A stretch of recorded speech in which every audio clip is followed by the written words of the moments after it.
What's up, folks? Max here, and welcome back to another episode of Real Talk, bringing up points of discussion in regards to learning fighting games, things that's going on within the community, and everything related to this genre of stuff we totally love.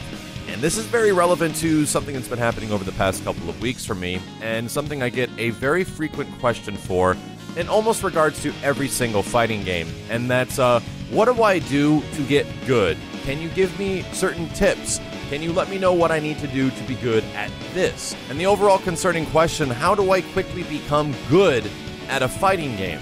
This can be kind of a harsh lesson, and I don't want to discourage anyone, but the biggest issue with this is that any type of these tips I give you are extremely relevant to your current skill set, how much you've played fighting games before, and how familiar you are with the overall title, because any general tip I can tell you, just block the Dragon Punch and FADC forward into the Fireball, doesn't make any sense if you haven't played the game yet. Fighting games are quite unique because you can take one little piece of strategy and kind of apply them to a lot of different games, but when it comes to the overall experience and learning, it really is about learning, sitting and just grinding and getting used to something and repeating the process over and over again until you quite literally get good. The best example of this is professional actor slash movie star Jackie Chan ends up putting a lot of time into the action sequence he choreographs, not just because it looks cool, because he wants to perfect something. Whether or not it's throwing like a giant ladder around or some crazy choreographed event with tons of people falling down a staircase, he constantly does it over and over and over again. And it doesn't specifically mean that he's amazing at falling down staircases or chucking ladders.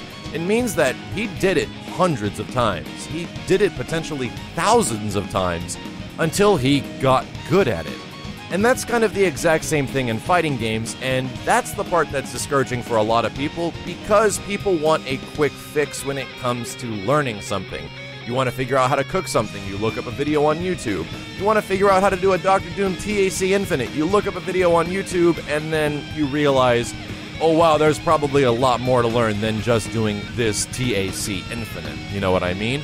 There is no quick fix for fighting games, everyone. I hate to tell you this, but you have to persevere through these games. If you love something and you find something that you really want to be good at, a character that's amazing, you gotta dedicate the freaking time to learning that character, to fighting the other matchups, to finding opponents online or otherwise that can give you enough experience to get you at a level that you're comfortable with.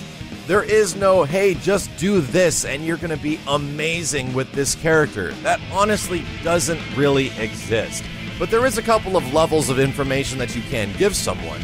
For example, Dude A over here doesn't usually play fighting games. He kind of hits a lot of buttons, he kind of chooses his character wherever he likes, and he presses Honda hand slaps like crazy.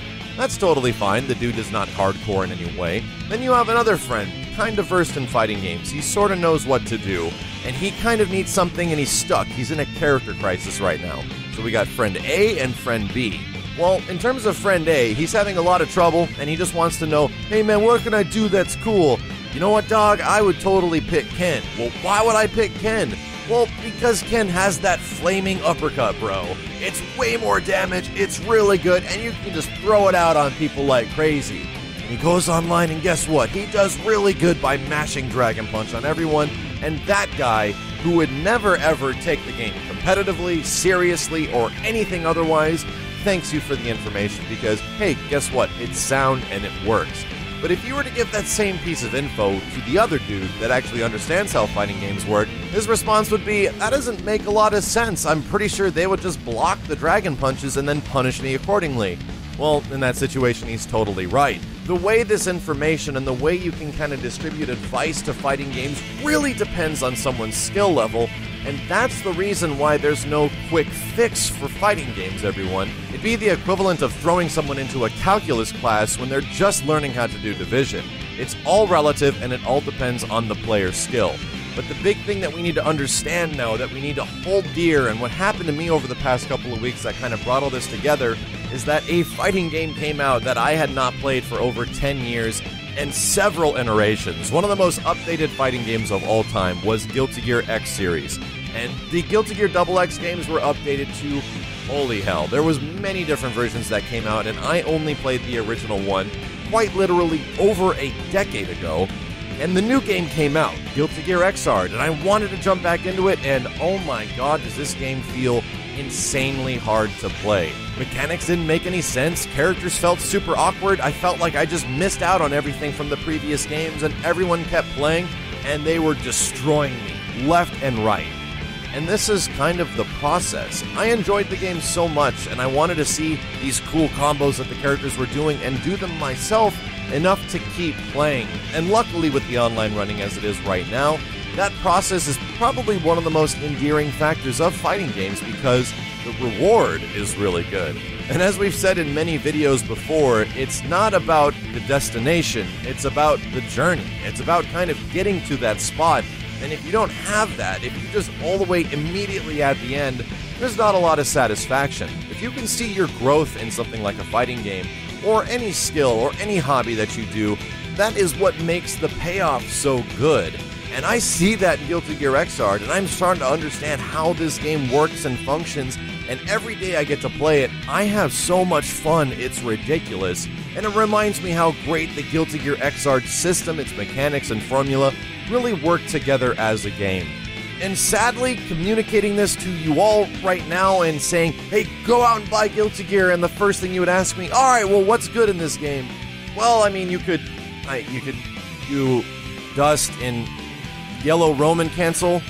Wow, this is a lot harder than I thought it would be. All I would tell you is to continue playing it. If you love it, just keep playing, and you'll find your reasons to get good at something. And once you get to that point, I guarantee you guys the payout will absolutely be worth it, but do not look for a quick fix in fighting games.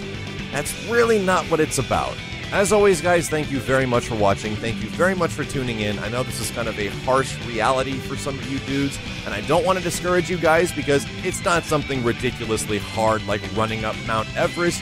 You're sitting on a chair playing a video game and tapping buttons, so try to have fun with it. And that's one of the most important parts about a learning process. Make it enjoyable in some way, and then get good with that character and get good at that game. As always, dudes, thank you a ton for watching. My name is Maximilian, and I'll see you next time.